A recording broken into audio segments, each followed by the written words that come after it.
Hello, welcome to the Onfire Show. This is your host, Daryl Brooks, and I'm here with Miss Nancy Henry. Hello. Hi, how are you? All right, today is everybody celebrating Martin Luther King Day, celebrating the day of our King, Martin Luther King, and it's been a great honor to participate in a lot of different events on Martin Luther King. Today I'm here with Burlington with Miss Nancy Henry. She is a great woman, a great sister, a great African American. And she's going to talk a little bit about herself and the things that she's accomplished, in especially New Jersey and even also in Burlington. So, Ms. Nancy Henry, tell us about yourself. Well, I was born in 1940. Mm-hmm. I came up during the time when racism existed, but I came out of a little town called South Bound Brook. It was a great little town because at that time I always felt equal. Mm-hmm. It was in the 5th grade that one day a teacher said to me, I was in the middle of the class. There were 5 rows and I was in the middle, the only person of color in the classroom. And she said, turn your book to page 28. Turn the book to 28. And there in the book were black men with handcuffs on their hands and on their legs. Mm-hmm. And she said, today we are going to discuss Negroes, and Nancy is a Negro. So everybody in the class looked at me. Wow. And then she said, before we go any further, Nancy, would you be sure to tell your aunt that I need my clothes before Friday? Because back in those days, in 1960, women ironed and did housework. So my aunt always ironed for her. In front of the whole class, she said it. Now she talks about how we came from Africa and about our slavery. I was so shocked, I couldn't believe it. I went home, I questioned my father, but you have to remember, my father was much older and out of a different era than I was. So from that day on, I became a fighter. I beat them up every day. I made them bring me potato chips, pretzels, everything. I did. I no longer, they took away my self-esteem. I felt that teacher, when she made that statement. She took away my self-esteem. And it was in the 8th grade that they took me to a psychiatrist. Yes. And he asked me why I fought, and I told him. And that year I was graduating, and I was the valedictorian of the class. Wow. My brother came home from Howard University and said, do you know what that means? I said, no. What does it mean? It means you're smart, if not smarter than the rest of the class. When you give that speech tonight, and I gave a speech. Then I went to the high school to sign up for my courses, and Mr. Myers, who was the guidance counselor, said I couldn't have college courses because Negresses, I didn't even know what the word was. Negresses do not go to college. We clean houses. Wow. So that sounds like what the teacher told Malcolm X. Yeah, same thing. Whether we know it because we're older, we've experienced. Yeah, you'd rather be clean houses. Yeah, clean houses, and what was it said? Jesus was a carpenter. We need carpenters. That's what the teacher told Malcolm X when he grew up. But the funniest part of the story is, I went to New Brunswick, New Jersey. And I got Dr. Chandler, who was head of the Urban League. He went back to school with me, and he fought for my right to get college courses. Okay. But when I got home and I told my father, I got a spanking and punishment. And I never understood that. I never understood that until the day I was sworn in as mayor. When I was sworn in as mayor, I went outside to where my father was standing, and I said to him, Daddy, are you proud? And he said, do you see that tree over there? And I said, that tree, that big old tree. I said, yes. He said, my best friend James was hung from that tree by the KKK. Wow. Now, what year was this? 1982. 1982. And you were the first. First female person of color mayor of the state of New Jersey. Wow, that's awesome. I don't even know it. A lot of people don't know about that. Don't know about you. I know. And it's historical. But it's so historical for that. I know. And you're being the first female African American mayor of New Jersey, the first one is exciting to come on my show, and I'm definitely going to have you on. But the idea to have you on, I'm just honored. because, for me, as I grew up in the city of Trenton, I'm the first African American to run for Congress. That's right. And the first person from Trenton to run for United States Senate. Right. So, when you were...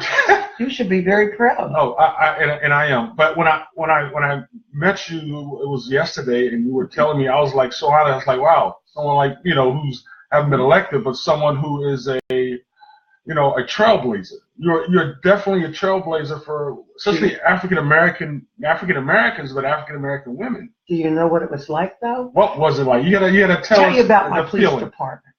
I'm home on a Sunday in pajamas. Sunday's my day of rest, relaxing. I get a call from North Dover Avenue that Mrs. Jones and her son are being held by the police department. I told the crowd not to say anything. I'm coming. I put a raincoat over my pajamas. And here's what happened. Individual, white, and his son were at the Chinese restaurant.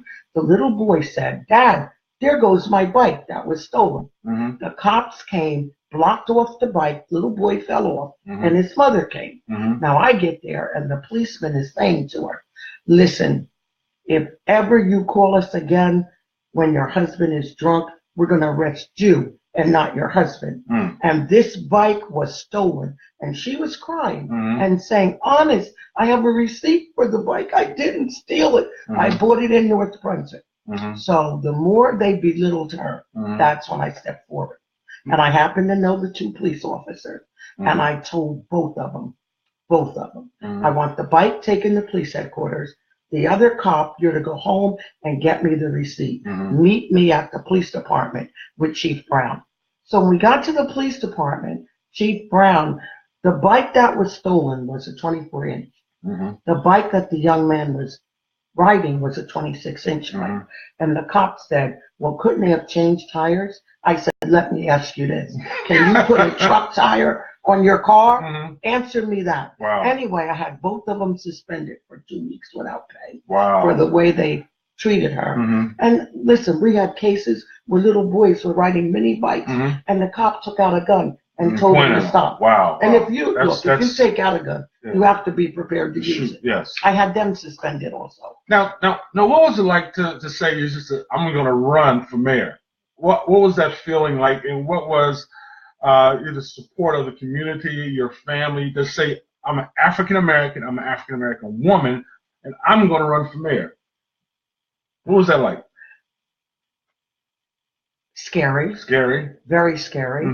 You have to remember, when you run for mayor, you have to represent the entire town. Spanish, Jewish, everybody.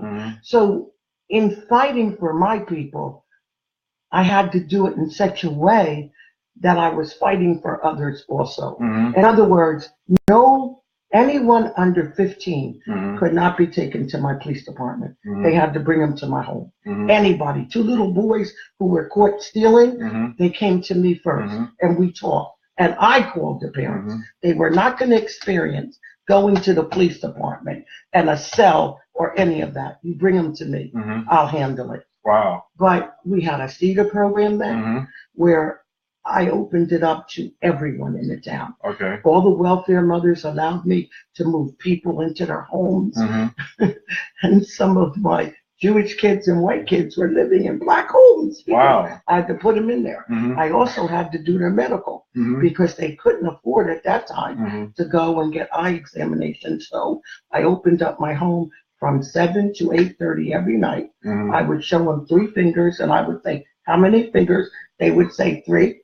Good vision. And then I would turn them around and I would say, "The dog ran," and they would turn around. I said, "What did I say?" "The dog ran." Their hearing was great, but they got their working papers and they all went to work. Wow. Many of them in the police department got to be friends with the police. It was wonderful. I enjoyed it so very much. Now, how many terms did you have? You had 2 terms. And so, you want to know why I lost the 3rd term? Why did you lose the 3rd term? You'll understand this. I have often asked myself, why are elected officials, when all the men of color were being shot down in the streets, why the Congressional Black Caucus, why our elected officials in New Jersey don't speak up and out? But then I remembered, we had a rapist in the Edgemere complex, and it predominantly black. So I stuck up for them. I mean, girls were in the hospital with their head banged in and everything. And I said that the prosecutor, Nicholas Bissell, was prejudiced and not doing his job. And they would call me up at midnight and say, Nancy, come down here. And I would go down. And there were 2 white guys from the prosecutor's office sitting in an all-black neighborhood. Now, you don't think we didn't know what they were there for? So I told Nicholas, we need people of color. Why can't they work in the prosecutor's office? Why does it have to be all white? All right, and we got in a big lawsuit. But anyway, I defended those girls in Edgemere. And I went out against the prosecutor, our chief of police, and the town. And I lost my 3rd election by 6 votes. Wow. 6 votes. Wow. But I learned that when you represent just one race of people, the other people don't wish to vote for you. So did you ever decide to run again or run for a higher office? No, I went to work for the governor, but I left it alone. I in fact, to be honest with you, people never stopped calling me. I never got any rest. I saw you. I see your picture on you're beautiful now, and you back. Oh my God, you were beautiful. Oh, sexual harassment. I saw you. I said, wow. You saw my picture. Yes, and it was amazing, and to meet you at my job, and so and talk to you, and so some of the things you did. Now you said that you became the first African American female mayor in New Jersey. You had 2 terms, and what happened after that? After 2 terms, you worked for I worked for the governor. The governor. While I was still. That's how I got the job in the governor's office. Okay. I was a delegate, and I went to Memphis, and the TV stations interviewed me, and I told them that I was very fortunate because I was there with my governor. How many other state governor Byrne? How many others? He just died. He just died. Yes. He's a good guy. I met him. He was a good guy. Yes. How many other representatives can say they're here with their governor? And he saw me on TV, and that's how I got the job. And you know what's funny? I don't know if you know this, but during the summer, there are 21 counties in New Jersey, and everyone has a Democratic chairperson and a Republican chairperson. That person is responsible for jobs every summer in the governor's office, all throughout the state of New Jersey. But unless you're active in politics, you know nothing about it. I ran that program, and I can tell you it's an excellent program, but I can tell you some things that happened in it too. Yeah, we were talking about it over the phone, and you were telling me at my job, and you were telling me about the racism that took place. I mean, we're talking about 1980. 1980. And I can tell you that I became a special assistant to the governor, and it was a summer program.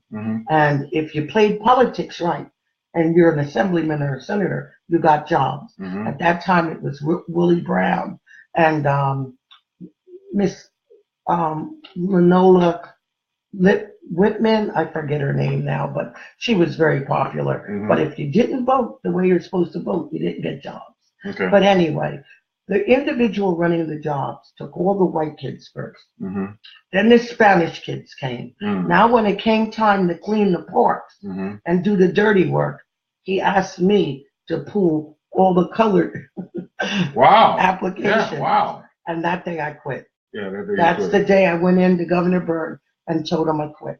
And I'll tell you why. I have 2 sons. I happen to think my sons are just as good as anybody else. And why are you putting one of my sons was in college. I'm going to put him cleaning toilets when white and Spanish come over me? Hell no. Oh, wow. But Governor Byrne, hell no. So Governor Byrne asked me why I was quitting. And I told him. So that individual was fired, and I took over as director of the jobs. Yes. What a summer that was. Oh, wow. Oh, my God. We had people of color on the turnpike, the parkway, every place I put them, okay? It was such a privilege and an honor to give out good jobs to all. Why don't people feel that we deserve the very best also? And And for those who are watching and who will be watching, this is Miss Lisa Henry. Nancy. Susan Nancy Henry. I don't know why I call you Lisa. Nancy Henry. She's the first African American female mayor in the state of New Jersey, and she's definitely a great historian. And you know, she's telling us all about all these different issues that are taking place, especially in the 80s. Mm-hmm. So well, go ahead and continue. Let me tell you what it was like in the 50s. In the 50s, okay. Yeah, in 1960, myself and a girl by the name of Judy Adamon went to Johnson & Johnson for a job. I type 100 words a minute. She did 45. I do stenography, and I do 90 words a minute. She didn't know it, but she was blonde, blue eyes, and white. She got the office job. And I ended up being the first black in the factory. Okay? I went to the factory, broke every record in the factory. Wow. In fact, went on television for them on What's My Line. But in breaking the records, because you pack off of a machine, but you also turn around and pack Band-Aid. But I turned it around this way so that when I left the machine, I went right over to pack them. I was making, first they thought I was cheating. So they had people check me out. Then they found out that I was really good at it. So they changed everything else around in Johnson & Johnson. But then on the midnight shift at 3 o'clock when I had my lunch, I used to do all the typing for the supervisors so that they could leave at 7 o'clock also. And something came along called affirmative action. Affirmative action. And I was told that I was to stay over one morning. They wanted to see me. This is after 3 years. So now I go to meet with the department head, and he says, we just reviewed your application, and you applied to be a secretary. I said, my God, somebody was awful slow in reading. Wow. If it took you 3 years to read what I applied for. Then I came out of the factory and went to work as a secretary for 16 individuals. Wow. 16 of them. All right. And that was quite a job, but I did it. Then I moved on to the plant manager, and then I moved downtown with Harold Sims. But all in all, my experience in life have been wonderful. I've learned, you know, it's like this. When I'm driving home and I see a man in front of the liquor store begging, I pull up and talk to him, especially if he's over 70. And when he tells me, everybody says, don't give people money for liquor, okay? I'm just the opposite. Just as my body craves food, their body craves alcohol. But I like talking to them. And when they tell me what it was like in 1940 and 1945 and how their children were taken from them and how I buy them a fifth. I'm not going to lie to you. I do, because I can experience that. If you haven't experienced something, you can't talk about it. Okay. You know, if you're not a drug addict, how can you talk about what drugs are like? All right? And I find it amazing that the people that have experienced things are not the people that we're using to talk to others. Many people don't go and talk to their grandparents. If you went and you talked to your grandparents, you think just because we're old that we have no valuable information. We have wealth of information. Wealth of wisdom. We can tell you everything because nothing done under the sun. In this world, well, my son once told me, Mom, you're crazy. I said, why?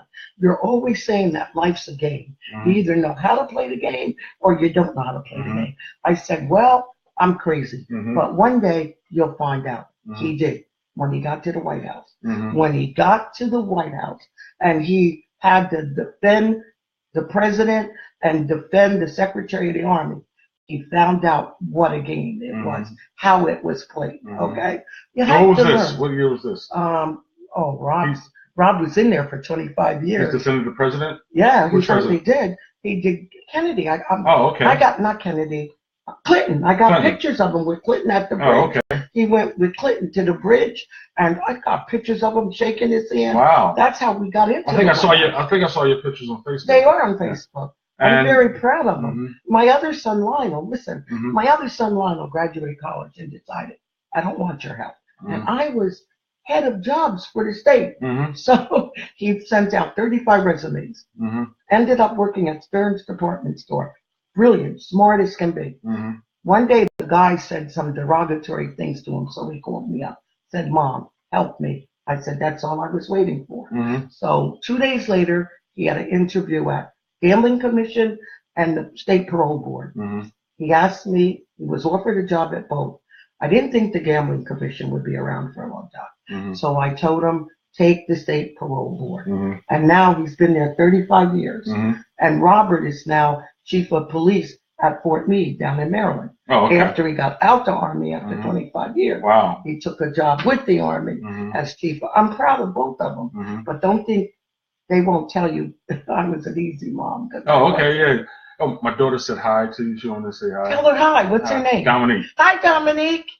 How are you? So one of the things is that it's about changes. So we're now in 2018. And what should we do? Yeah, what should we do? Okay, here's what we should do. But people don't know that you're a famous bail bondsman. I own a bail bonds. Yes.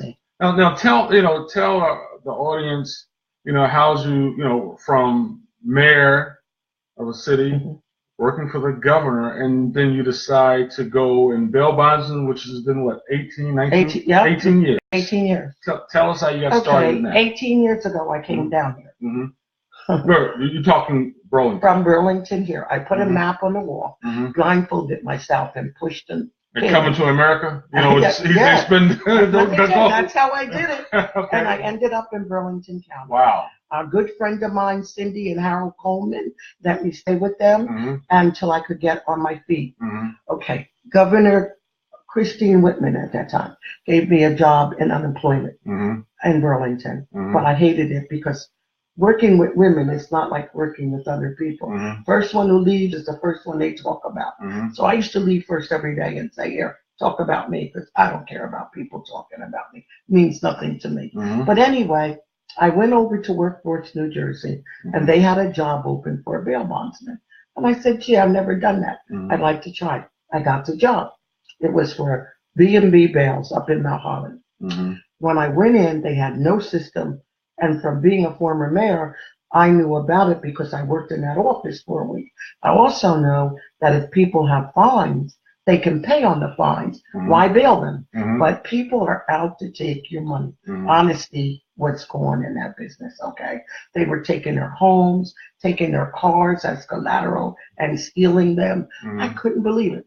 My first day on the job, I'm in this office, and this white guy walks in and says, "Hi, I'm Ross." I said, "Hi, I'm Nancy." He said, "Well, don't get situated because you're going to work for me." So I kept looking in my drawers, and he said, "What are you looking for?" I said, "I'm looking for the handcuffs and the leg cuffs that you brought me in here this morning in. Of course, the only way I'm going to work for you is if I'm handcuffed and got leg gears on. So get out of my office." And I meant it, all right? Anyway, he was arrested, okay? But I started out with B&B, and here's how bad it was. I made them $1 million in 3 months.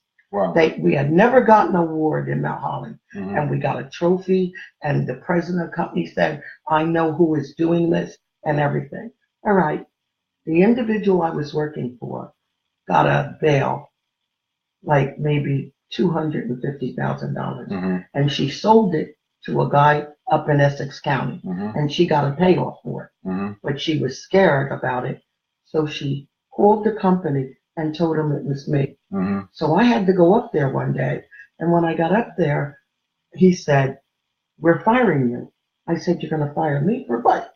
And then he told me, and I laughed, and he said, "Do you find this funny?" I said, "No, what I find funny is that you look at me and judge me by the color of my skin. My friend, you should fear me, because don't ever judge me by the color of my skin." 2 days later, I got a call from the insurance company who wanted to know if I wanted to open my own business. Then I got a call from the landlord of where I was working. He evicted them and wanted to know if I wanted the office. I moved in on December. That was a blessing. A blessing. Know why he called me? course, I did all the cleaning, cleaned up the outside, the back. I was always sweeping and cleaning up. We moved in on December the 18th, 18 years ago. They never shut their phones off. So when the calls came in, I went and got the police department to come in and listen to me answer the phone. I never said Miss Nancy's bail bonds because my number was coming in 3 days later. So I would say, Merry Christmas, how can I help you? And next thing I knew, I got a big lawsuit. You wouldn't have believed it. Oh my God. So when I showed up in Elizabeth to court, and my lawyer was with me, and he told the judge that they never shut the phone on. He said, Mrs. Henry, are you telling me that when you moved in on December the 18th, the phones were on? Yes, sir, Your Honor. And I have a notarized letter from the police department telling you how I answered the phone, threw the case out. And then I went on. Wow. And since then, I've moved to 1, 2, 3, 4 locations. We've grown. And the new law system now, the new bail system, is that there are no bails in the state of New Jersey. None. You have a CJP hearing. You go to jail and you wait for 2 days, and then they decide by your record and the points that you score whether they're going to release you on an arm bracelet or a leg bracelet, or they're going to hold you over for trial. But everybody in New Jersey voted for it because they said it would help the poor. It has not helped the poor. And while I'm on this subject, if anyone out there is listening to me and you have a warrant for any municipality, please call me because I can help you. It's no need to run or hide or get away from it because you can't. That's Ms. Nancy. You got to tell your number. My number is 609-265-9916. We have 4 numbers, so we'll roll over. But remember this, the sheriff officers have nothing to do now except to pick up municipal bails. So if you have a ticket and you don't have the money to pay for it, please call me. Most of the individuals sitting in jail now are sitting in jail for fines, municipal fines. Let me give you an example. You get a ticket. You got a ticket and you miss court. Now you have a warrant. And you can be a principal. I have teachers. I have nurses. I had a principal. Everyone forgets something, okay? I feel that if you get a ticket and you miss court, what's wrong with having someone to call up and say, Miss Henry, I have to remind you that you had court on Monday for your ticket. Oh, I forgot. Can you reschedule it for me? Yes. Can you come in next Thursday at 8:30? That's the way it should be done. Do you know why you get a warrant? Tell us why. Because every person that goes to jail and sits in jail, the state of New Jersey pays $250 for your presence in jail. So let's just say I owe $380 in a fine, and I get caught on a Sunday. I get caught on a Sunday. I go to jail, but court is not until next Tuesday, not this coming Tuesday, but the following Tuesday. Now I'm sitting in jail all those days for $380, and look at what they're making off of my presence. Wow. It's called money. It's all about money. You have to understand that. But what I do is, if somebody comes into my office and they owe $680, okay, $680, they have to pay $180 for that bail. Now, doesn't it make more sense to put the $180 on the $680? Yes. That's exactly what I do. Wow. And you want to know something? Even now, the court administrators say to me, Nancy, why are you doing this? The only way you can make your money now is on municipal bails. It's something called integrity. I have it. And I want to do it the right way. Do it the right way, and you don't have to do it over. Yeah. And you were saying that you're going to the state Senate chambers? I want to go to the Senate chambers and speak on municipal bails. I really do. I think I've written letters. Oh my God, if I wrote to the Black Eagle. He comes on in the morning on Cyrus. Oh, okay. Joe Madison. I wrote everyone. We have to do something. That's our problem today. You see, we haven't come together. Jewish people came together. They help each other. Okay. Spanish people, now have an office in the governor's office. The Spanish people have an office to help Spanish people. Where are we today? We're still bumping and boogieing and calling each other bitches, and we're doing all the wrong things. Yeah, you're definitely right. I talk about that in our especially in our state, and how we have let's say for city of Trenton, there has a D rating in high school. Our schools are C minus. D ratings are daylight, twilight. That's if you drop out of high school, you want to leave high school, you go to daylight, or you go to night school or day school, and that's a D minus. So the daylight, twilight we have is the worst school in this whole state of New Jersey. And I talk about it all the time. Is that in the audience, it's like a lot of our leaders, they want to party, have a good time, right. all black event, all white event, and there's nothing wrong with having a good time, but there's no balance. That's right. There's no education. Yeah. Where's the libraries? The libraries are gone. They're gone. Because they don't want your children to read. And you're falling for it. And the fact that the libraries, Trenton only has one library, and I believe maybe 10 years ago there were 6, 7 libraries in the city of Trenton, and also Camden and other places. So you're starting to see the falling down, the coming down of our society, especially New Jersey. And I tell this about all the young kids, whether you're black and white, inner city or suburb, the education level. They're kids that are graduating from a 4th to 5th grade reading level. I know. So, what type of jobs are they going to have? But what type of skills? Where are the people of Trenton? Here's what I don't understand. I called for a Hands Across America. I asked everyone what we need to do, Jews, whites, blacks, everybody. Why don't we say we're not taking it any longer? Why do we keep electing the same people over and over because of name recognition? When are we going to get younger people into office who know what's going? Look at Governor Christie finally got on the drug kick. But let me ask you this. 10 years ago, when drugs were only in the ghetto, who cared? Yeah. They were making money. All of a sudden, an attorney who was a best friend of his died from an overdose. He went to the funeral, saw the 3 children crying and the wife, and you know what he said? Something has to be done. It has hit our neighborhood. It's in our neighborhood now. Now he's on this big kick because he wants to do something about drugs. Our children were dying from drugs 15 years ago. Where was he then? Yeah. And I'm angry about, look, we need to come together.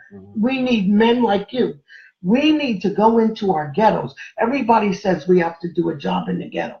Yes, we have to get parents to start having parental responsibility. Today on my post, I said, do you ever listen to your children read? Do you ever sit down at night at the dinner table and tell them you want them to read a page from a book to find out what's going on in school? I made my children read at supper table. So I want you to read this to me. That way I know what they're accomplishing in school. We have to be active in the Board of Education. We have to be active in community involvement. We have to get involved. We sit back and take everything they do. For instance, the NFL. Let's talk about that. Okay, let's talk about that. For those who don't know, this is Miss Nancy, and she is the first African American mayor of New Jersey. She is mayor of what city now? Somerset, New Jersey.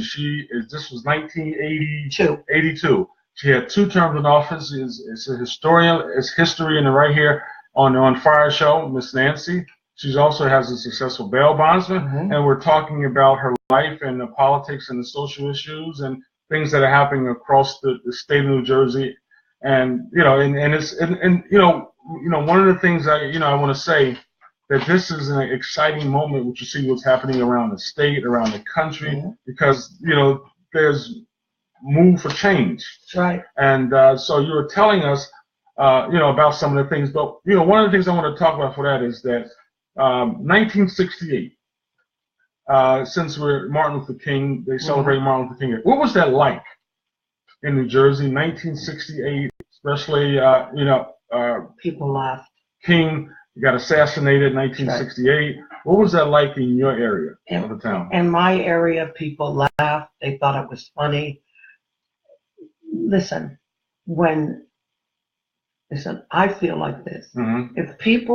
If other races don't support us, then they are against us. And we have to have everybody support us. And you see today they are. When they marched, you saw the white people come out defending us, saying, because a lot of us have white friends. Let's be honest. We do. I think you should have friends of every color. And I do, all right? And I have good friends, all right? But let me say, Chris Morrisaw is a very good friend of mine, all right? White boy who gets called nigger lover. He gets called everything because he's always fighting for us, all right? Because he knows we are judged by a few. We are judged by a few. And it's wrong. It's absolutely wrong. But listen, I want the NFL to get up off their knees. Now, I'll tell you what. I think if everybody on the NFL, the players who are on their knees, put in $100,000 into a legal fund, that whenever someone got shot, one of our men got shot down, we could have the best attorney in the country representing us. I think the NFL, which made $50 billion last year, should also contribute money to this fund. Get up off your knees. Put your money where your mouth is. Let's start doing some good things. Look, LeBron James, I love him to death. He's sending 40 children to college through his organization. But then you look at others. We buy their clothes because that's so important to us, name brands. I don't know why. We buy Michael Jordan. I want to know what they give back. Yeah, and you should know. I want to know. Because that's why I'm researching it. Yeah, and one of the things is like I remember back in the '90s. I was in college. We were talking about name brands and people. Why are you wearing this? Why are you wearing that? Do you really know what it stands for? That's right.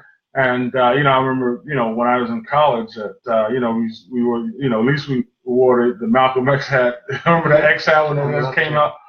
And, in other, even Spike Lee wear.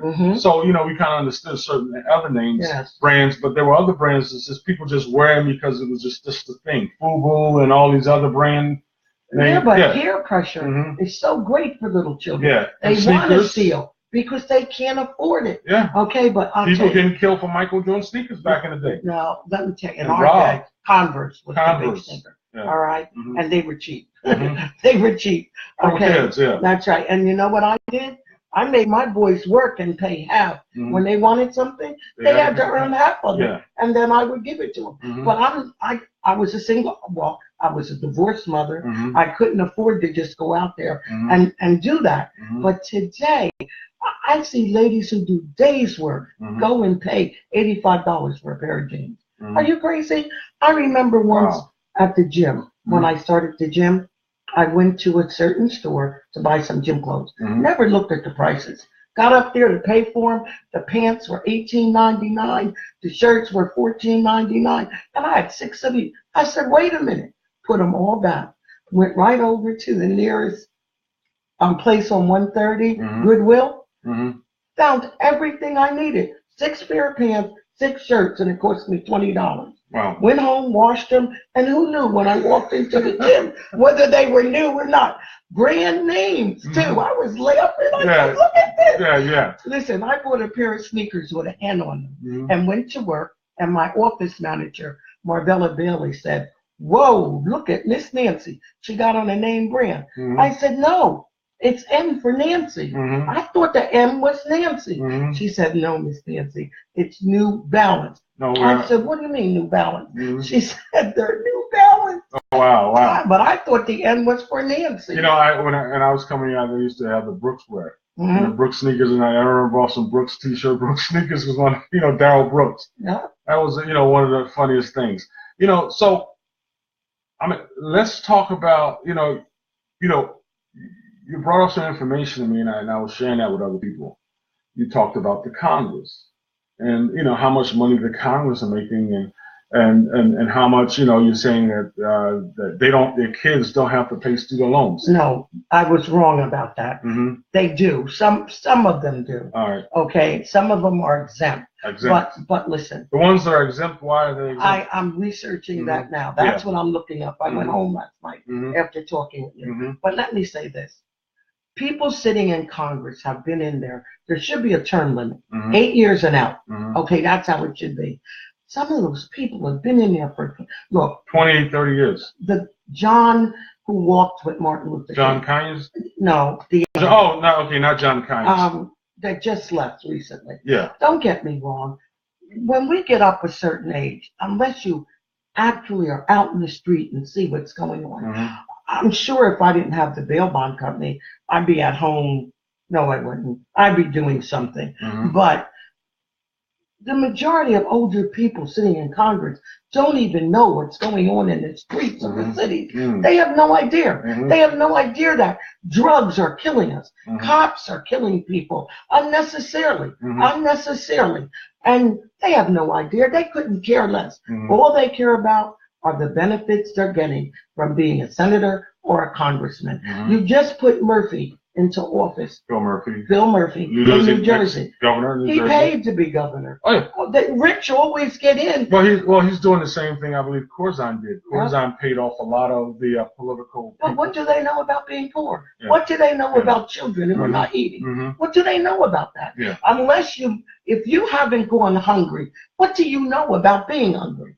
You know, and that's why I'm saying I'm sick of it. I'm sick and tired of it. You know, it's gotten to a point. I've never missed voting because our forefathers fought for our right to vote.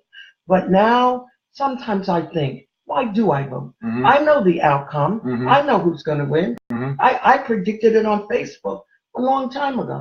A long time ago. Yeah, you know, one of the things I talk about voting, and a friend of mine, Dr. Bernard Lafayette, he was Martin Luther King's aide in the 60s, and I said, I really thank you guys for fighting for the right to vote and the foreparents, because they have the right to vote because people died and fought. And and then I told this one guy, I said, that sometimes I don't vote. And he said, Daryl, how come you don't vote? People fought and died. And I said, listen, people fought and died for us to have the right to vote. That's right. But if I don't decide I don't like someone on a Democratic or independent or Republican, I will not vote. Why not write in a name? Yeah, right. Or write a name, or because there was something saying you're voting for either you vote for Lucifer or Satan or Beelzebub, and sometimes you don't have to vote. And people die. Listen, if I decide that I want to vote, I will vote. If there's two candidates and that's all I see, or a third candidate, if I don't like the vote, I don't like all three, or I don't like all two, I may vote for an independent. That's right. Or I may not vote at all, because sometimes there's only, a Democrat and independent. So, I just don't decide to vote, and sometimes I do vote. One of the things that you talked about on the phone yesterday is about the whole Democratic Party and what has happened to African Americans in the Democratic Party, and it's that they definitely take our vote. Always took the vote for granted. Always. And and you talked about possibly independence. What I talked about was I would like to see all minorities come together in a new party called the New Breed. Okay, now just think if Spanish, Latinos, people of color all came together in a new party. Now, if I was running, I have to come to you. I have to, because I need those votes. I have to if I'm going to beat the person running against me. Now you have the right to say, what do we want? We want jobs, number one. We want jobs. Remember, NAFTA put all our jobs overseas. Look at the Chinese. I mean, they're being paid $1 an hour, but look how NAFTA under Bill Clinton. And that's right, under Bill Clinton. A lot of things were done that people don't understand. They love Bill Clinton, but he made a mistake with NAFTA when we don't even make steel in this country today. Wow. And most of my people can't pay their fines because they can't find employment. And if you got a felony on your record, you're a second-class citizen. One felony. Now, I'll tell you a story. I have a guy, he was 18, and he was in college, and his grandmother needed rent, and he borrowed $250 and made the trip to New York and bought cocaine, and he sold it and he got caught, and that put a felony on his record. And to today, remember, you can get an expungement, but not for drugs.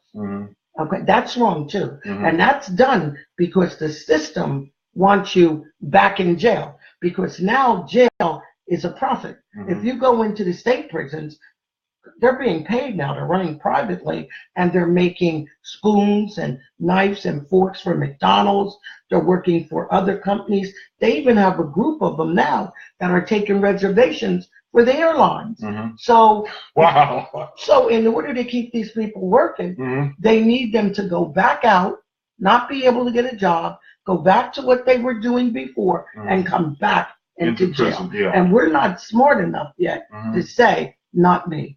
Not me. All right. So one of the things I always talk about is, and Martin Luther King's my hero, and one of the speeches he gave before he was assassinated in 1968, "Where do we go from here?" speech.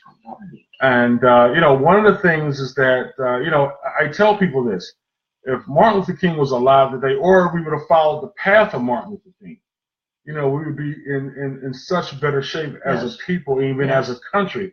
Because King talked about economics, he talked about education, he talked about the war on poverty, he talked about the Vietnam War, all these different things that Martin Luther King, talked about in the 60s. And I talked to a lot of King aides, Bevel before he died, Dr. Bernard Lafayette, Reverend Al Sampson, who we're friends with now in Chicago, and they talked about the turn that took place after Martin Luther King died. I said that a lot of people didn't want to do what Dr. King did. They got feared because they're getting assassinated. The government, COINTEL, J. Edgar Hoover, but they also said there were a lot of blacks like yourself that who grew up in the 1940s and 50s, but you guys wanted to make history, to be the first, be trailblazers, and just to see, a woman like yourself, just decided, I want to be mayor of a city. I want to be, and that's where a lot of African Americans, because of the King movement, to say, and just, I want to make history. No, what we wanted to do was open doors. Open doors. We didn't want to open doors. Right. We wanted to kick the damn door down. Kick it down. That's right. Kick it down. Yeah. But it's hard. It's hard. When I wanted more people of color on our police department, I went to radio stations, and then when I met with groups and I talked to them, you know what they told me in college? Don't want to be a policeman. And I would say, why? Because they don't like policemen, and they felt, and I had to bring them into the town and show them what I was trying to do. It's funny. The police department should represent your municipality. If there are 18% Puerto Ricans, you should have 18% Puerto Rican policemen. If there are 25% people of color, you should have 25%. And I'll tell you what, I have watched, when I was the mayor, I have watched white policemen look out for their friends. All I'm saying to people of color is this: if you stop a guy and he has 2 joints sitting right here, I would expect you to tell him, put him away, push him down. I don't expect you to arrest him. I expect you to teach him. You shouldn't be driving with it, number one. Push it down, but give him a break. Just give him a break. That's all I want. I don't believe that I think we should look out for one another. We should look out for everybody. But you have to remember, whites have been able to look out for whites all their life. We're just starting, and we haven't even learned how to do it yet. We're still jealous and envious of one another. We pull each other down. It's unbelievable. We've got to get away from that mentality. We've got to learn to love one another. There are people who live in the projects, the old projects. And I remember when I wanted to move them out, I thought integration was the answer back in 1983. So I went to the senior citizens and told them, we're moving over to the white section of town. We're going to go over there and eat with them. We're going to enjoy their facilities, all right? And then they asked for a special meeting with me. And I went to the meeting. And do you know what they told me? Miss Nancy, we love you to death because there's nothing you don't do for us. But we don't want to eat with them. Many of us have cleaned their homes. Many of us don't have nylons to even get on the bus to go over there, okay? So I said to them, well, okay, tell me what it is you want to do. Do you know what they wanted? They wanted to go to Englishtown. They wanted to go fishing. They wanted to go. I couldn't believe it. So on Saturday, I would get my 2 sons and 2 other individuals, and we would get station wagons. We borrowed station wagons. We'd pick them up. We'd take them to Englishtown. I would take them fishing. I would do what they wanted to do. They didn't want to go up to Bridgewater and have dinner and a show. They didn't want that. But I can remember back in 1945 when people were coming here from the South, and on the radio station they said, niggers are coming. They're moving into on the radio station? On the radio station. Wow. Never forget that. That's why I'm so angry. Listen, let's talk about that word. I'll be in my office and I'll have 2 white individuals in there, and they'll come in, and there are 2 black guys there, and they'll say, the white boy, my nigga, what's going on? I stop it instantly because I don't think anybody understands where that word came from. And because you don't understand, the KKK is now laughing at us because they're winning. And remember, they've taken off their hoods. They don't have to dress in white anymore because they're lawyers, doctors, teachers, judges. They've got the job. Prosecutors. Exactly. So I wish I could get people to understand that. We've got to uplift our own people. We've got to feel good about who we are. That's why I'm saying Black history is American history. I am tired of hearing about slavery. I know all about it. What I want to know today, I want to know about my heroes. We've discovered so many great things in this country, and our children need to know about it so they can become a hero. All right? Give them self-esteem. You took mine when I was in the 5th grade. I will not allow anyone to take away your children or your grandchildren's self-esteem. That's why I'm asking you, please make them read to you. Do everything you can to make sure they obtain an excellent education. Anybody else out there? Hello, this is Miss Nancy Henry, and she's the first African-American female mayor of a city in New Jersey. You got any asking questions? You have a few more minutes to talk. And, but one of the things, Miss Henry, is that, we're talking about now a younger generation, the kind of millennial generation. Let's tell, what was it like? Now, where were you born in? Somerville, New Jersey. Somerville, New Jersey. And, we look at some of the pressures back when you're in Somerville, New Jersey. We look at the pressures now. We have young kids that are more violent than ever before. They're using drugs to relax themselves, calm down, and get high. They're killing themselves. You have you have young kids more than ever, black and white kids, just killing themselves because they don't see there's no God in the picture. There's no church. There's no religion. That's all been taken away. That's all been taken away. All they see is what they see in front of them. There's no faith. There is the issue of being great.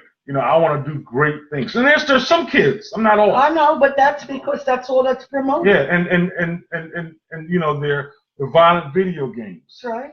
Grand Theft Auto in the inner city kids. The inner city kids, especially black or white, be in the city, ghetto areas. The parents are allowing them to play Grand Theft Auto video games, 1, 2, 3, 4, 5, raping, killing, murder, everything else.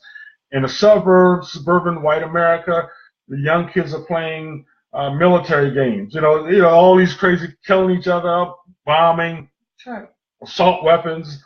So in the suburbs, white suburbs, the military games are killing, going to all the countries and killing. Inner city, Grand Theft Auto, inner city, gambling, killing. Why didn't you go that way? Yeah. I got a question for it. Sure. Why didn't you go that way? Parents. I think we didn't have all the. That's right. Yeah, I think we also didn't have all the video games. There were also, we talk about phones. there was no, when we were coming up, you only had one phone, that yellow phone, right. and turned, That's that right. turned out, and then you got the digital one, the push one. That's right. But we had that phone. I remember my mom had that yellow phone for 20 years. We appreciated everything we had. Oh yeah, we appreciated it. And we played different games. And we played, in the street. Baseball. That's right. It was to the point. I remember when it was snowing time. When it was snow, a foot of snow. What we did, put on our boots and went outside and played football all day long for 2 or 3 days in the snow. But do you remember our parents? Look, did you ever have to go out and get a switch because they were going to beat you? I had to. Okay, I had 2 older brothers. Maybe my grandmama. Listen, I had 2 older down brothers. in St. Mary's, Georgia. And they were good. Yeah. I was the bad one. Yeah, okay. I always got caught. I got caught at everything I did. And I always had to go get a switch. I mean, I had whelps so bad over me. I was terrible. And my dad... You want to cut down a tree. Listen, you know what they say about it takes a neighborhood? When my father would come up the street, the first house at the bottom of the street would tell him what I did. They stopped him all the way up the street. When he finally got home, I was waiting because I knew I was going to get it. I was either stealing apples in the apple tree, up at the top, because I like to climb trees. And I'd be shaking the apples and the cop be standing right there because the kids run. I got caught to get a ride home again. And in my day, the cop was allowed to beat you. And then your father, it was too much for me. Yeah. But listen, when I look at today and I look at men, you're being set up today, men are, for sexual harassment. Yes. That is a joke. Yeah. When you look at Kim Kardashian, you look at all these women every day with see-through this and all their chests showing. What is it they're looking for? Back in my day, my mom said, you leave a little to the imagination, a little split in the skirt, but you never show your body. You don't do that. What do women want? If you're going to put it all out there, look, Harold Ford was just charged with a sexual harassment charge. Now, I have to tell you, if I had met Harold Ford back in my day, I'd be in Clinton because I would have sexually harassed him. Harold Ford, former senator. MSNBC. Yeah, former senator. Oh, my God, yes. Yeah. Yes. Harold Ford, Tennessee. Yes. Yeah. And I'm going to tell you something. He was just charged? He was charged. He's off of MSNBC. Yeah, he's off of MSNBC, Joe in the Morning. Now, tell me how he could sexually harass anybody. I want to sexually harass him. But anyway, men are being set up today. You are. And you know what? We have set our progress back 15 years. Because now, as a personnel director, if I had a chance to hire a man over a woman, I'm hiring the man. Because I don't want any sexual harassment. Poor Bill Cosby, listen, I came up in that era. I can remember in 1959, I used to model, and Fred Williamson, the Hammer, Bill Cosby, and Jim Brown were appearing in Newark, New Jersey. I told my brother, I'm going to meet Fred Williamson, and I'm bringing him home. Oh, my God, I was so excited. Had this gorgeous outfit on with jewelry in my hair. I got there. For all the white women, I couldn't even get near them. They were, and it's the same today. Groupies. They're wherever the Eagles play. Listen, white girls are taught support. We look for love. We look to love. They look for support. They don't need love. They're taught that. We look for love. I go out with a garbage man if I love him. I'm going to date who I love. And that's the way it is with us. But I feel sorry for Bill Cosby is going through. And back in that day, that was the drug of choice. And you'll never convince me that those women didn't know what was going on. But they're old, tired looking, and they want some money, It's called money, honey. That's the name of the game. Now tell me, what was it like, you talked about the history as a mayor, 2-term mayor. You talked about the racism. You talked about even education, was in school and the situation happened to you with the school teacher, and you talked about being a bail bondsman. And so what was it like when you look at, we talked about the idea of politicians, especially black politicians. What do you think's the difference of back in the 70s, 80s, your day, of the politicians then and the politicians now, even in this, let's say specifically the state of New Jersey, that's where we're at. What do you think of them now? The difference? The difference is they protect their future. Mm-hmm. They're looking for a future. Mm-hmm. And being a politician and the benefits you get out of it is a great way of protecting your future. I didn't think of that back then. Mm-hmm. I thought of fighting. Mm-hmm. I wanted to fight for my people. So you're saying that back in your day, you wanted to fight for your people. That's right. The ones that we have now in office, from city council, the mayor, to state senator, state assembly, whatever, they want to protect their future. Does that harm? Yes. You talked about Obama. Does that harm? Yes, you talked about Americans? Obama yesterday. Mm-hmm. And you said that everybody says Obama didn't do what you expected him to do. Mm-hmm. He didn't do this. Mm-hmm. Obama was not our savior. Mm-hmm. Obama was the president of the United States. Mm-hmm. He was president of everyone. I'm sure there were programs he wanted to do for us, mm-hmm. but he knew darn well that if he tried to do that, he would have never been elected in that second term. Mm-hmm. Do you think he could get away with what Donald Trump is getting away with? Do you think if he said you can touch their vaginas and everything else, that he would have got a second term? He never would have been president, because that's what they expect from us. Mm-hmm. Coming from Donald Trump, it's okay. Mm-hmm. Because when you're white, you're right. Mm-hmm. Okay? Remember that saying? Mm-hmm. When you're white, you're right. If you're brown, when you're white, you're right. If you're brown, stick around. If you're black, stay back. Those were the sayings. Yeah, I remember that. They pitted us against each other. I remember that because one of the things is also, I remember my family's from St. Mary's, Georgia, and you talk about racism in the African American community of color. Our own people. My family was light skin, your complexion, mm-hmm. fair skin. And I remember my uncle, Uncle Nat, he was dark blue, black blue. Mm-hmm. And he's from Jacksonville. So she married. Good looking. Yeah, and so so he married my aunt, who were about your complexion. So there were a lot of people racist because he was too dark. They didn't want him in the family. But see, that's what we have. That was the ignorance back in the day. It's still here. Oh yeah, and gone. And also in colleges, I remember going when Spike Lee did the movie. What was that movie? Not Do the Right Thing, but School Days, mm-hmm. and the fraternities and the sororities. And I remember going to college up here, but I went down to Bethune-Cookman, and oh boy, we were an hour and 2 seconds. I don't care. We're having a good time conversation. But I remember going in Bethune-Cookman for spring break down in Daytona Beach. And I remember watching School Days, the light-skinned girls, the dark-skinned girls, the girls with the curly hair, all the different other things.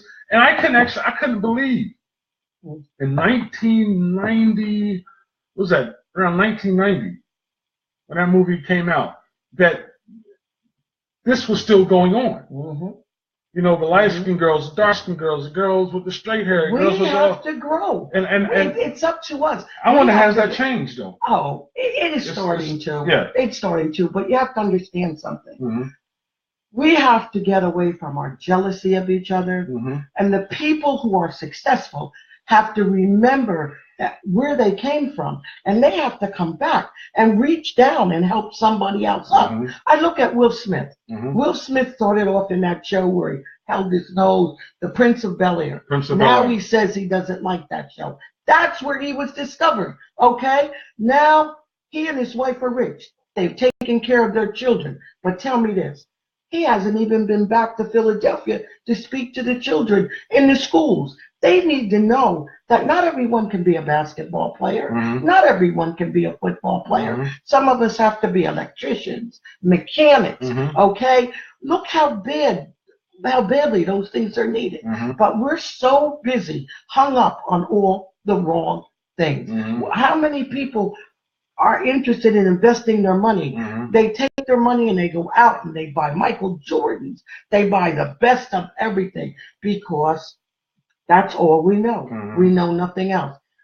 We need education so badly. Mm-hmm. It's unbelievable. One of the things that I do talk about is the whole thing of mathematics, science, engineering. Mm-hmm. There are, one of my other jobs, I used to interview people from around the country and from out of the country. and there were a lot of foreigners like Indians who come in the country, and their kids, their kids were studying mathematics, science, engineering. By the time they get 25, 26, 27, they're making 70, 80, 90, $100,000 a year. And, because their kids are focused on, their parents focus their kids on mathematics, science, engineering. It's not, so you look at the American kids, whether they're black or white, in certain areas. You look at Mercer County and Burlington County, other areas, the kids either not going to college or they're studying liberal arts, or, I've heard, kids said they went to Mercer County College. And, well, what's your major? Well, I wanted to be a business major, but it was too hard. I wanted to go in science, but it was too hard. I wanted to be a math teacher, but it was too hard. So I went to liberal arts or women's studies.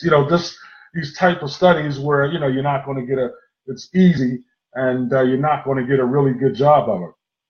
And so it's so difficult because the kid, back in the day, you had to work hard. You had to work hard. You had to work hard to accomplish a lot of great things. But parents also made their children work hard. So, and one of the things is that now when I came up in the like 90s and to now, when parents sent their kids to school, when you sent your kids to school, you know your kids are going to get a good education, and you're going to pay attention. You're going to see what your kids learn. You're going to sit there and actually like at the dinner table, read to me. Sure. We're now in a generation where the parents are too busy working, doing everything else, and also they send their kids to school, and and they think that the kids are going to get a decent education. They're not getting a decent education, and we talk about this whole the service workers generation, where only thing a lot of these kids are good at, especially black and white, Spanish in the inner city and parts of suburb areas in New Jersey, Walmart, Target, hotels, McDonald's, these fast food. So, and this is why you see a lot of older people working at Walmart, Target, McDonald's, and younger people who are 20. When I was coming over, you could, if I was 16, McDonald's was it. That's right. Or 15, 16, get a job. 17, that was it. McDonald's or working for a fast food restaurant, then off to go to college. But McDonald's and Burger King now offer benefits that are unbelievable to some of those people who work there. But you have to realize, listen, when Robert was in the 5th grade, a teacher called him a monkey. I got home, we were talking at the table, and he told me about it. I said, she called you a monkey in front of the class? The next morning, I walked in that classroom, and she said, I was on my way to work, nice suit, everything. She said, how may I help you? I said, I'm Mrs. Gorilla, the mother of that monkey. Now, do you want me to beat you in this room, or do you care to step outside? Those were old. That's the old days. That was 1970. That was back in the year. Yeah, but I was ready to whip her. And then another time, I was in Rutgers at night, and I was helping my son with his homework. And he said, Mom, I can't do this. I'm never going to amount to anything. I said, how can you say that? He goes, how can you say that? He said, the teacher told me today that I'm never going to amount. That was all I needed. I put him to bed, and at 1:45 in the morning, I left the house and drove to Princeton to her house and rang the doorbell. And her husband answered. And I asked to meet. I wanted the teacher. Listen, my anger was so great. He asked his wife, did you say that to him? And she started crying and saying she had a bad day. And I said, listen, if you had such a bad day that you're going to take away my son's self-esteem, okay, we have a problem because no one is going to take away my son's self-esteem. And you did that today. She apologized. And the next day, they were in trailers, and Robert kept listening to the teacher over there instead of his teacher. But the next day, she started working with him after school. Okay, and that's the way. Should have done that in the first place. Because I'm gonna tell you, she saved herself. That story is still happening today. A friend of mine who I go to church with at Shiloh Baptist Church in Trenton, New Jersey, he's from Texas. So he's going to Princeton Seminary to be a preacher. The teacher told him, a Princeton Seminary liberal, white professor, told him that the best you're going to get out of this class is a C. And so, he was hurt because, he's going to what he considered one of the top religious schools. And for a professor to say this, a religious professor, and who will go to a liberal school, he would say, well, he said, Daryl, I would think that if I was living in the South going to a Southern school or a Southern Christian school, or a white professor who's conservative or Christian, would say that to me. But he said he had no idea that a white liberal professor would say that, the best he's going to get out of Princeton Seminary for my class is a C. And that hurt him, and it shows you, well, here are these liberals, white liberals, who are, supposed to like black folks. Do you think in the year 2017 that things have changed? I want you to go back to 1940 or when you were born to right now and tell me if things have changed. I think that certain things have changed, but when it comes down to the race issue, I have a lot of friends of mine who are conservative or who are, who I actually thought at one time, like conservatives or Tea Party people, whatever, thought didn't like black people. And until I went to sat down at their house and they were from different parts of the state. We had an excellent time, great time together, had great conversation. They invited me in their home, which I thought was different as coming out of inner city as an African American. Here's these white conservative Tea Party people, and they were telling me about certain things. Then when I go to Princeton, and we're the liberals, and I remember I'm banned from Princeton University. There was a white student who was liberal Princeton. I said hi to her, and she said to me, "Are you talking to my dog?" So like you tell me, all my conservative friends, Tea Party, they're racist. All right, then I have a question for you. And then the liberals, I go into a liberal community of Princeton, and and they ban you, and the way they talk to you, they talk down to you, and they ask you a racist statement. Are you talking to my dog?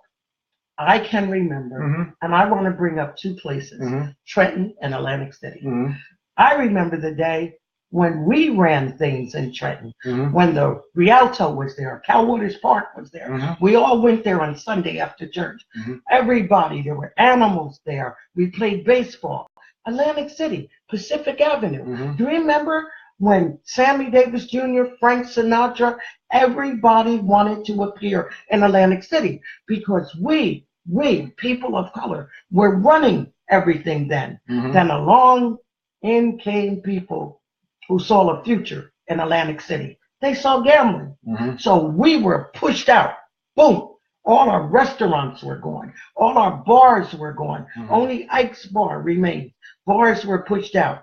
They took over, and now look at Atlantic City. Look at it now. It's not prospering at all. No, not at all. Look at Trenton. Trenton, we had the ranch. We had, oh my God, Cal Waters Park, churches, everything.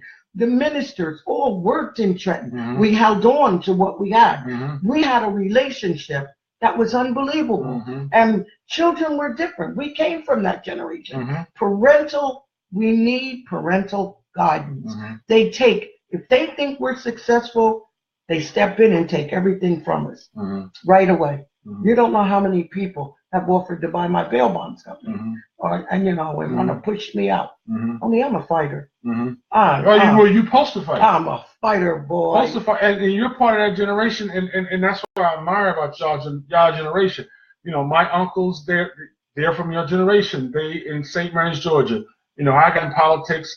I had two sides of the family: the Joneses and the Wilsons. The Wilsons on my mother's side, the other one on my father's side. Well, the Wilsons were shrimpers. They had shrimp boats. They bought land. They had beautiful houses. They went out shrimping. They worked for themselves. I remember my uncle buying on Ella You know, the one who was dark blue, black blue. He bought his wife a Cadillac, a Gucci trim Cadillac, Gucci interior Cadillac. First time I ever seen like gold plated. Then the Jones family, you know, I remember them politics. My uncle being my cousin, Artie Jones, Jr. Artie Jones, he was the county commissioner. So he had me he ran for county commissioner. He had me, I was like 7, 8, 9, 10 years old holding the signs for him. And, you know, watching one side of the family, shrimp boats and, you know, cookouts and own land and probably go and they have boats, 2 or 3 boats, you know, the Janie Mae, Gracie J, you know, boats that they own and pocket full of money. You know what I mean? And succeeding. And then the other half, Jones, you know, running for county commissioner. But today, you go into the ghetto and see how many Mercedes and nice cars you see sitting in the ghetto. Good, because our values are different. We want to impress people. Why? Why do I have to impress anybody? Like me the way I am, or don't like me? That's your choice. That's what's nice about Facebook. If you write something and somebody doesn't like it, don't read it. Move on. You don't have to be nasty or make comments about it, all right? Just move on. So many times people will say things to me and I laugh. And a guy called me a name last week, about writing in caps. And he said all these nasty things. And I wrote back and said, you know, I'm so, I know what it was. I was looking for a prisoner. And I wrote 40 of his friends. And a guy wrote back and said, do you think I'm a effing squealer? I don't squeal on nobody. And he called me the B name. I sit there for a minute and I thought of what my son said from the Bible. So I wrote back and said, please allow me to apologize. I'm very sorry. I wrote you a memo. It will never happen again. So then he came back and said, how did you get my name? And I said, you were on his page as a friend and they're going to close my business down if I don't find him. So I took a chance on writing him. But again, allow me to apologize. The next time he came back, he must have asked some people about me. And he came back and he said, I'm truly sorry, Miss Nancy. I spoke to you the way I did. Now, the old Nancy, when he called me that name, would have said, no, the old Nancy now, back in the day, would have said, the only B I know is your mother. No, that was the game we played back in the day. Many people know that. But I've grown up. I've grown up now because my son would kick my backside if I do that now. But I've grown up. So, and sometimes you get more with honey than you do with lemon. Even I, at my age, I learn every day. I'm still learning. 50, try 77. 77? Yeah. Whatever. 78 this year. But when is your birthday? July 18th. July 18th. Cancer. Okay. But listen, that's why I'm saying to people, go talk to your grandparents. If you're feeling troubled, if you wonder why everything is coming down on you, if you wonder, how can I fight back? How can I be somebody? Go talk to your grandparents. See what they went through. And they fought their way through it, and you can too. I have a saying that I keep for myself. First one is, a quitter never wins, and a winner never quits. The second one, and the most important one, is this. For every setback that God gives you, it is a setup for a comeback. And I believe that. I've had my setbacks, but I look at them as a comeback, because it's a setup for a comeback. So you have to believe in yourself. You have to, and you can do it. Everyone can do it. Everyone. I just want our jails, I just want the laws changed in the state of New Jersey. I want somebody who truly cares. We have 2 people of color politicians right here in Burlington County. Have they spoken out against us being shut down? Men being shut down? No, that's right. They can't. You know why? Why? Because Burlington County is what? Republican. And that means what? The majority of them are white. And that means if they speak out for you, they won't get reelected. And everybody loves them. Everybody. Me, I don't love them because you represent all people. And I think someone should be courageous enough to speak out and say what happened was wrong. You know, and one of the things is that, you know, you being on the show video we are watching now, this is Mrs. Nancy. She is the first African-American mayor, African-American female mayor of New Jersey and Somerset. And, you know, she's on the show. She has also Miss Nancy bail bonds. What's the number? Oh, Miss Nancy's bail bonds in Mount Holly. We help everybody. I do bail bonding different than other people. I call judges and court administrators. I'll give you an example. Say you have court in 2 places on the same day. You choose to go to this court.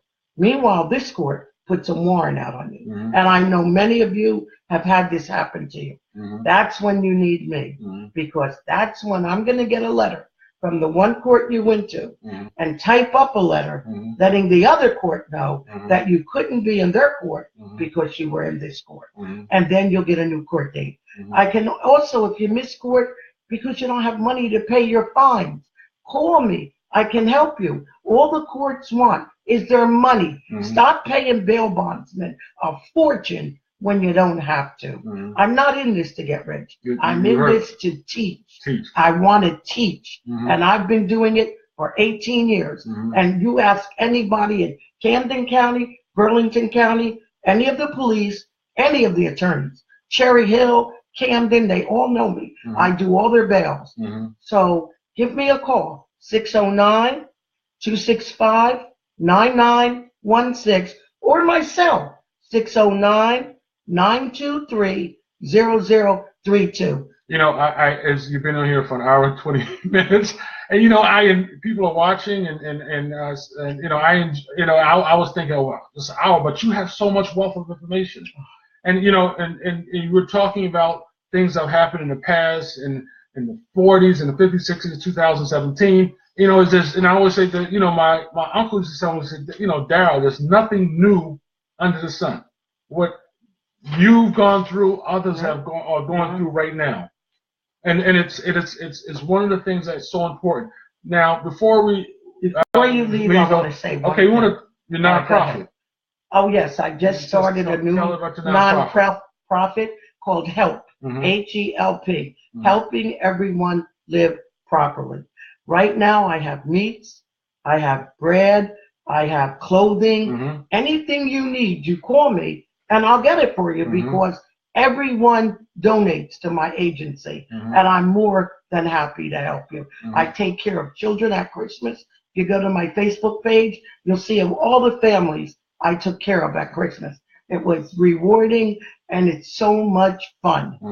But I have to tell you that we have a lot of work to do, a lot. You know, when I think of the ghettos and I think of us making money, let's take a look in Burlington.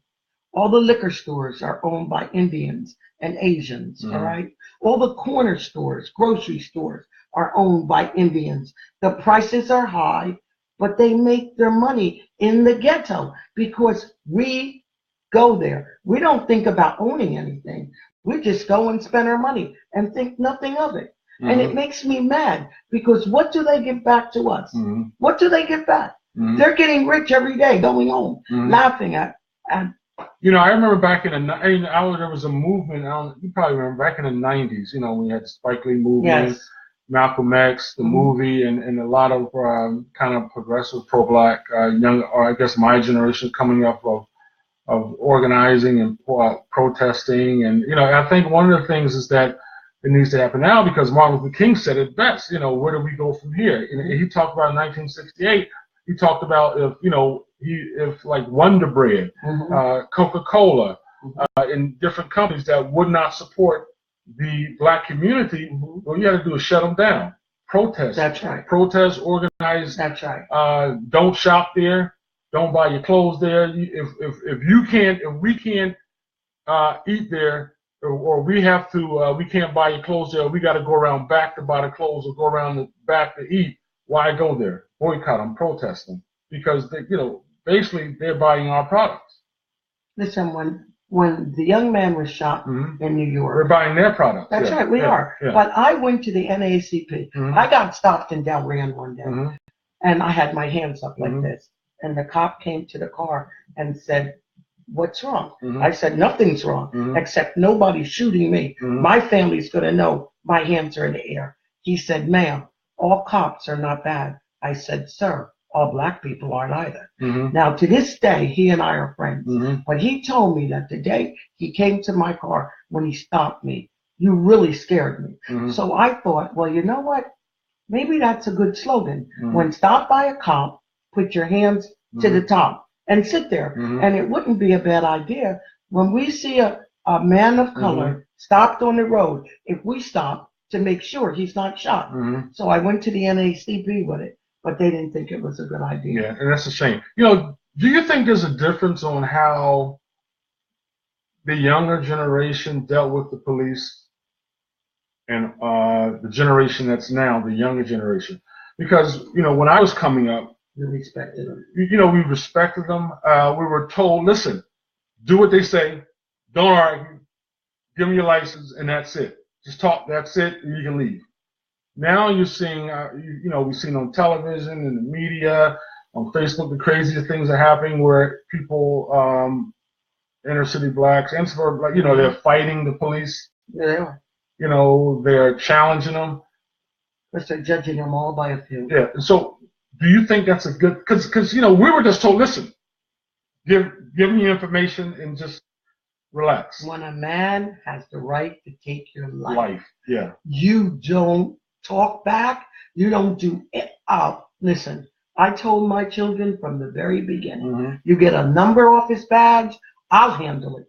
You do what he says, because he has the power to kill you. He has the right, and he's going to get away with it. You bring it to me. Let me fight that battle. And that's how it should be. That's what we should be teaching our children. Yeah, because I was telling a friend of mine is that a lot of kids aren't taught that. They have not been taught how to deal with the police department, how to deal with being stopped by the cops. And you know, unfortunately, all a policeman wants is your respect. Yeah. You give them respect, and you get out of a ticket. You just look. It's all. Yes, sir. Yes, sir. No, sir. Thank you, sir. I'm out. Look how long it took me to understand my father. He would, yes, he would do all that. My children didn't understand it, nor did I. It wasn't until that day when he showed me that tree where his best friend was hung that I understood where my father was coming from. He came up in a different era. Our last name is Twyman, Twyman. That's a Jewish name. I remember when I would go for an apartment and tell him my name was Nancy Twyman. When I showed up, the man would turn all red in the face. I would show up 20 minutes later, but the apartment had been rented. It was rented. I couldn't believe it. Yeah. I mean, the things, and I'm sure if you talk to your grandmother and grandfather, they'll tell you stories that you will not believe. Oh yeah, I've heard a lot of different stories back in the '60s and in the South, and you know, I you know, it's some of the things that happen, you know, and watching the documentaries. Sure. And in one of the documentaries I watched was Slavery by Another Name, and the laws that took place after slavery that locked up close to 800,000 African Americans in the South, and the racist laws where they locked people up, and then when they locked them up, these corporations and for mining and railroads and all these other corporations, they bought the prisoners, the chain gang, you know, and so, you know, that was watching them lock up children, whether you were a male or females, you know, the chain gang, and a lot of, you know, people need to watch that documentary, Slavery by Another Name. And so you wonder why, you know, we talk about how African Americans couldn't accomplish, especially certain things in the South. You know, they were after slavery. Well, they locked up 800,000 African Americans, you know, men, women, and children. I'm still trying to figure out how the Japanese got $10,000 in restitution, and we haven't gotten anything. Yeah, that was at 10,000. That was after World War II when they put them in camps. That's right. They put them in camps, but when they let them out, they got $10,000. Yes, God. Listen, I'm going to tell you this. Mm-hmm. I don't believe the world has changed. Mm-hmm. I'm not going to sit here and kid myself and Mm-hmm. say, this is a new world. Mm-hmm. There's no racism. Mm-hmm. People love us. Mm-hmm. They want to. Listen, I had a freeholder ask me the other Mm-hmm. day, what causes a ghetto? And he said, will you tell me the truth? I said, I've never lied. Have you got a mirror? He said, a mirror. Mm-hmm. Why do you want a mirror? I said, so you can look at it. Mm-hmm. He said, are you saying I create a ghetto? Let me tell you something. New Brunswick, Memorial Parkway. Mm-hmm. Mount Holly had the gardens, these low buildings they built. You build them, you walk away from them, and that's it. We've Mm-hmm. given you something, it's yours. Mm-hmm. So what happens? A nice family moves in with 2 children, has a nice place. Next door, a drug addict moves in, Mm-hmm. and it's going to sell drugs. Right there, somebody moves in who doesn't even know how to clean. Mm-hmm. Now they're urinating in the elevators like they did in Newark.